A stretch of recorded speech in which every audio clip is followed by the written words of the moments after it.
இப்ப ஸ்டாலின் அவர்கள் நேத்து அந்த பீகாருக்கு போனப்போ வந்து பார்த்தீங்கன்னா, பிரியங்கா காந்தி வந்து ஸ்டாலின் அவர் காதுல ஒரு விஷயம் சொல்லியிருக்காங்க. என்னன்னு? "உங்கள பார்க்க தாத்தா நேரு மாரியே இருக்கு" அப்படின்னு சொல்லிட்டு. ம். இல்ல ம். அப்படி சொல்லியிருக்காங்கங்க நிஜமாவே. ஸோ சரி. அந்த அளவுக்கு ஒரு ஆளுமையா அவர் வந்து திகழ்றாரு. தமிழ்நாட்டுல தான் உங்கள மாரி ஆட்களுக்கு வந்து அவர் வந்து அருமை தெரியல.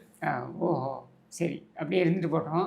பிரியங்கா காந்திக்கு நான் வைக்கக்கூடிய அன்பு கோரிக்கை என்னன்னா, ம். தயவுசெய்து தாத்தா நேருவை நீங்களே அழைத்து வைத்துக் கொள்ளுங்கள் உங்கள் அருகிலேயே ம். அப்படின்றது தான். சரிங்களா? இப்போ என்னன்னா, பீகாருக்கு ஸ்டாலின் எதற்காக செல்ல வேண்டும்? இது வந்து வாழ்க்கை ஒரு வட்டம் அப்படின்னு தேவயானி வந்து இந்த ம். ஆமா. படத்துல காஃபிய காஃபி கிண்டிட்டே இருப்போம். கிண்டிட்டே சொல்லுவாங்க. ம். வாழ்க்கை ஒரு வட்டம் பார்த்தீங்களா? அப்படின்ட்டு. அந்த மாதிரி நீங்க பார்த்தீங்கன்னாக்கா 1991 மார்ச் 18 கருணாநிதி இதே பாட்னாவிற்கு செல்கிறார். பாட்னாவில் அந்த கூட்டத்தில் அந்த பிரச்சாரத்தில் ஈடுபடுகிறார். பிரச்சாரத்தில் பேசுகிறார். My name is Karunanidhi.